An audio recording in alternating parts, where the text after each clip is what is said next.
Bwana Yesu asifiwe, mtumishi wa Mungu. Leo ninalo jambo ambalo nataka nikushirikishe. Jina langu ni Mwinjilisti David Joseph. Niko hapa kwa ajili ya kukuletea jambo ambalo tunalifanya.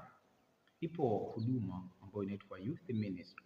Inawezekana umewahi kunisikia au hujawahi kusikia, lakini huduma ambayo inalenga kuwafundisha vijana masuala mbalimbali yanayohusu hasa masuala ya maadili, masuala ya kiuchumi na masuala ya kiroho. Tunafundisha pia masuala ya ujasiriamali, ambapo tunafundisha kijana namna ambavyo anaweza kujikomboa na umaskini. Tunawafundisha vijana pia mahusiano, maisha kabla ya kuingia kwenye ndoa na maandalizi kabla ya kuingia kwenye ndoa.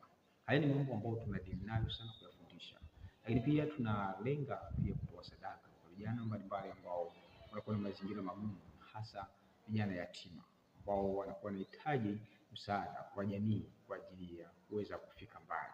Sasa sisi kama Youth Ministry tunatoa sadaka hiyo kuhakikisha kwamba kijana hawezi kukatiza ndoto zake. Kijana anaweza kumove, anaweza akaona kuna watu wako karibu naye, anaweza kujisikia na yeye ni binadamu. Sasa kwa kufanya hivyo, tunatoa semina mbalimbali katika vipindi vya likizo ambapo tunakwenda tunatembelea makanisa mbalimbali, na huduma hii inalenga sana kwa watu ambao wameokoka, watu wanaomjua Mungu. Kuna vijana wengi sana ambao wanamjua Mungu lakini bado wana mazingira magumu sana ya kiuchumi, lakini pia wanakabiliana na msongo wa mawazo.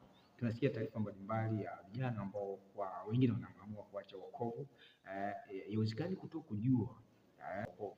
Sasa kwa kuzingatia hayo, sisi tumekuja na program ya Youth Ministry ambapo tunafundisha vijana mbalimbali, na mwezi wa 6 tutakuwa na trip ya kwenda mkoani Kigoma ambapo tutakuwa na semina katika makanisa mbalimbali ikiwemo FPCT pale Bukuba, lakini tutakuwa na semina nyingine tutafanya pale FPCT Kabomo Kuhigwe. Sasa kwa kuzingatia hiyo, mpenzi mtazamaji na msikilizaji wa Nemi TV, tumeona tukushirikishe baraka kama pia na wewe ni mtu ambaye una vijana ambao wana uhitaji, wanaweza kufundishwa maneno ya Mungu, wanaweza kufundishwa misingi ya imani, misingi pia ya kimaisha, yani tukizungumzia masuala ya uchumi, masuala ya ujasiriamali. Unaweza kututafuta kwa 0682671088 au unaweza kutafuta kwa 0753875554 ili tuweze kuwasiliana na kuweza kufanya training hizo ambazo tunazifanya kwa vijana mbalimbali. Lakini lengo pia ni kutaka support yako. Unaweza kutoa sadaka yako ya msingi kabisa kwa ajili ya kusupport hao vijana ambao wanakuwa na changamoto hizo, changamoto hasa za kimaisha na wanaishi katika mazingira magumu sana. Unaweza kutoa sadaka yako kwa ajili ya kusupport. Sisi tunajitoa kwa ajili ya kufanya hizi semina, lakini pia tunatoa sadaka kile kidogo ambacho Mungu anakuwa ametujalia. Lakini unaweza kuungana na sisi kwa ajili ya kutoa sadaka hii. Kumbuka, unapomtumikia Mungu unapaswa kuangalia katika viwanja vipana zaidi. Sasa kumtumikia Mungu kuna namna nyingi. Unaweza kumtumikia Mungu kwa fedha yako, lakini unaweza kumtumikia Mungu kwa muda wako, lakini unaweza kumtumikia Mungu kwa kusimama madhabahuni. Sasa lakini pia unaweza kumtumikia Mungu kwa kuombea mwingine anayepita katika changamoto mbalimbali. Sasa sisi baada ya kuona mambo kama hayo, tumeona tutoe sadaka yetu ya kumtumikia Mungu kwa maarifa ambayo Mungu ametupa, tuweze pia kuwafundisha vijana kwa ajili ya kutoa maarifa hayo. Mtazamaji na msikilizaji wa Nemi TV, sitakuwa na mengi zaidi ya kuzungumza, isipokuwa tu nimekuja kwa ajili ya kushirikisha hili jambo ya kwamba tunahitaji kutoa sadaka zetu kwa ajili ya vijana.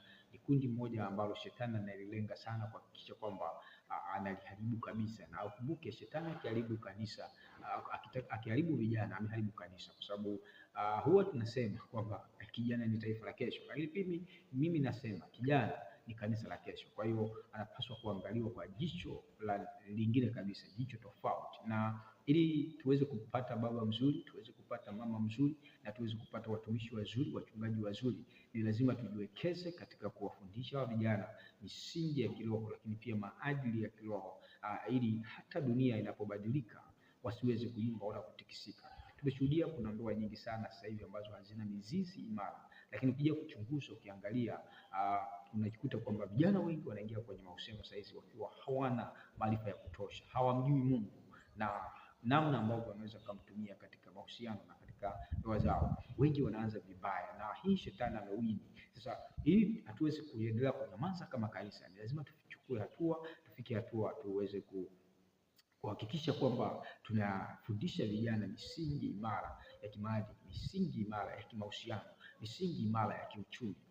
Lipo wimbi kubwa sana la vijana kukwepa majukumu, kukimbia majukumu yao, na sasa hii haitokei tu from nowhere, kwa sababu kanisa pia limesahau kuwafundisha vijana namna ya kumtegemea Mungu na namna ya kujituma, namna ya kupenda kazi, namna ya kuwa na ujuzi mbalimbali. Sisi kama youth ministry tuko hapa kwa ajili ya kutoa hiyo sadaka na kuhakikisha kwamba tunawekeza kwa vijana na tuhakikisha kwamba tunapata vijana imara, vijana ambao wanakuwa hawezi kuyumbishwa na dunia. Hata kama yakija mabadiliko ya sayansi na teknolojia, basi atawakuta bado wako imara na wataendelea kumtumikia Mungu, kama vile ambavyo mtumishi wa Mungu Nuhu aliweza kusimama katika kizazi kibaya, kizazi ambacho kimepotoka, lakini yeye kama yeye akaweza kusimama. Ndivyo tunavyotakiwa kumjenga kijana, kwamba hata kama atapita kwenye mazingira magumu ambayo yameharibika, mazingira ambayo ni hayamsupport, lakini yeye atamtegemea Mungu na kuweza kubaki kusimama. Nikutakie siku njema. Ni si mwingine, ni mwinjilisti David Joseph kutoka hapa Neema TV. Karibu sana Youth Ministry.